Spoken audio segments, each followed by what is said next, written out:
Assalamualaikum warahmatullahi wabarakatuh.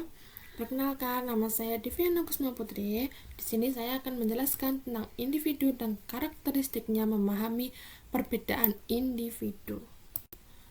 Apa itu perbedaan individu? Perbedaan individu dalam psikologi pendidikan yaitu merujuk pada variasi dalam kemampuan, karakteristik, dan kebutuhan siswa yang mempengaruhi cara mereka belajar dan berperilaku dalam konteks pendidikan. Karakteristik individu adalah minat, sikap, dan perilaku baik atau buruknya yang dimiliki oleh setiap orang. Perbedaan individu adalah perbedaan karakteristik dan kemampuan yang dimiliki oleh setiap orang, baik secara fisik maupun non-fisik. Perbedaan individu ini penting untuk memahami dan dipahami agar dapat memahami perilaku dan membentuk rasa diri individu.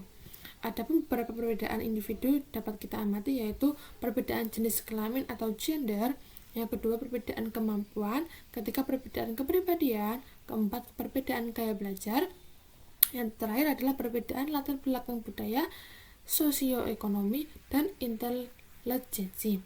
Perbedaan individu ini disebabkan oleh dua faktor, yaitu pengaruh gen dan lingkungan. Sifat bawaan yang ada sejak lahir merupakan sifat genetik yang dipengaruhi oleh faktor biologis maupun psikososial. Perbedaan individu ini tidak dapat dihindari dan dapat diakomodasi melalui praktik dan aktivitas pendidikan. Adapun aspek perbedaan individu dalam psikologi pendidikan yaitu yang pertama ada kemampuan kognitif, gaya belajar, kecerdasan majemuk, motivasi belajar, perbedaan sosial dan emosional, latar belakang sosial dan budaya, jenis kelamin dan gender, kebutuhan khusus dan disabilitas. Kemampuan kognitif atau potensi yang berbeda-beda. Kemampuan kognitif adalah aspek penting dalam perkembangan individu yang mencakup kemampuan untuk berpikir, memahami, belajar, dan mengingat dalam konteks psikologi pendidikan. Kemampuan kognitif menjadi dasar bagi proses belajar mengajar karena setiap siswa memiliki potensi kognitif yang unik.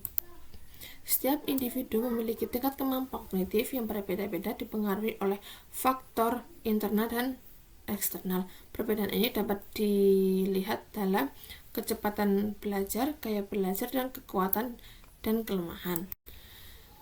Implikasi dalam pendidikan yaitu pemahaman tentang kemampuan kognitif membantu guru untuk yang pertama menyusun pembelajaran diferensiasi, kedua menggunakan strategi multimodal, yang ketiga mendorong perkembangan potensi individu. Yang selanjutnya ada kepribadian dalam psikologi pendidikan.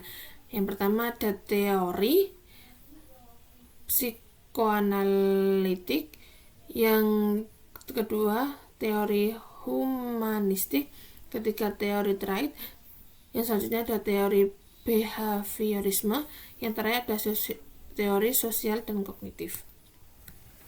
Gaya belajar dalam psikologi pendidikan yaitu gaya belajar mengacu pada cara seseorang menyerap, memproses, dan memahami informasi secara optimal.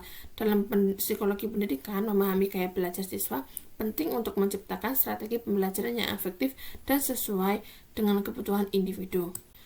Adapun teori gaya belajar yaitu teori visual auditory route atau kinestetik, yaitu dikembangkan oleh Neil Fleming. Teori ini mengklasifikasikan gaya belajar ke dalam 4 kategori utama, yaitu visual, auditory, rote, kinestetik, dan teori fisik. Pengaruh terhadap perilaku dalam psikologi pendidikan. Faktor fisik memainkan peran penting dalam psikologi pendidikan karena memahami perilaku, kemampuan belajar, dan perkembangan siswa secara keseluruhan. Aspek fisik meliputi kondisi kesehatan, kebugaran, perkembangan tubuh, hingga kebutuhan fisik tertentu. Adapun strategi pendukung untuk mengatasi faktor fisik dalam pendidikan yaitu menciptakan lingkungan sehat, memperhatikan kesehatan dan kebugaran, memenuhi kebutuhan fisiologis, menyediakan dukungan untuk siswa dengan kebutuhan khusus, mengelola stres dan kesejahteraan emosional. Yang selanjutnya ada gender dan jenis kelamin, lebih dari sekadar biologi. Dalam psikologi pendidikan, gender dan jenis kelamin memainkan peran penting dalam membentuk pengalaman belajar, perilaku, dan interaksi sosial siswa. Meskipun keduanya sering digunakan secara bergantian, gender dan jenis kelamin memiliki makna yang berbeda. Jenis kelamin merujuk pada karakteristik biologis, sedangkan gender mencakup aspek sosial, budaya, dan psikologis yang berkaitan dengan peran, identitas, dan harapan masyarakat terhadap individu berdasarkan jenis kelamin mereka. Gender dan jenis kelamin adalah dua konsep yang berbeda, meskipun sering digunakan secara bergantian.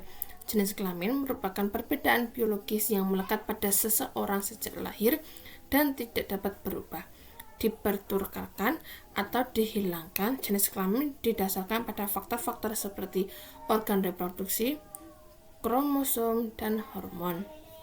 Sedangkan gender merupakan karakteristik sosial yang mengacu pada peran, perilaku, ekspresi, dan identitas seseorang. Gender dapat berubah, dipertukarkan, dan dipengaruhi oleh budaya dan kebiasaan.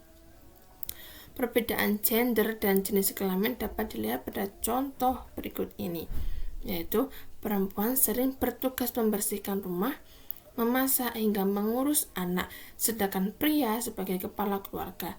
Namun dalam perspektif gender, hal dan tugas itu bisa dipertukarkan. Yang kedua, ada perasaan atau pandangan seseorang terhadap gender terlepas dari jenis kelamin yang dimilikinya sejak lahir.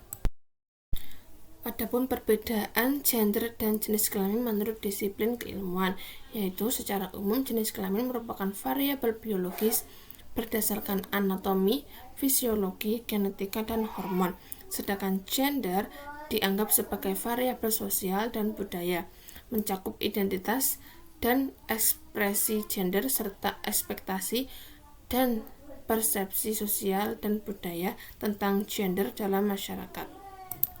Adapun macam-macam gender, yang pertama gender bigender, yaitu seseorang memiliki dua identitas gender, yaitu pria atau wanita, baik secara bersamaan maupun tidak. Yang kedua ada e-gender, yaitu seseorang yang tidak mendeklarasikan gendernya sebagai pria atau wanita. Yang terakhir ada transgender, yaitu seseorang yang identitas gendernya berbeda dari jenis kelamin biologisnya. Adapun 4 jenis gender, yaitu maskulin, feminim, netral, dan umum. Ada 4 jenis-jenis kelamin yang berlaku untuk benda hidup dan benda mati. Apa sih yang menentukan jenis kelamin itu? Bila telur dibuahi oleh sperma kromosom, jadilah anak perempuan, hingga bila telur dibuahi oleh sperma kromosom Y, jadilah anak laki-laki. Identitas gender bisa sama dengan jenis kelamin Anda yang memiliki saat lahir. Sebagian orang mengidentifikasi diri sebagai laki-laki atau perempuan, dan sebagian lagi memiliki identitas gender yang tidak sesuai dengan salah satu jenis kelamin tersebut. Kemungkinan cukup sekian yang dapat saya sampaikan, kurang lebihnya mohon maaf. Saya tutup. Wabillahi taufiq wal hidayah. Wassalamualaikum.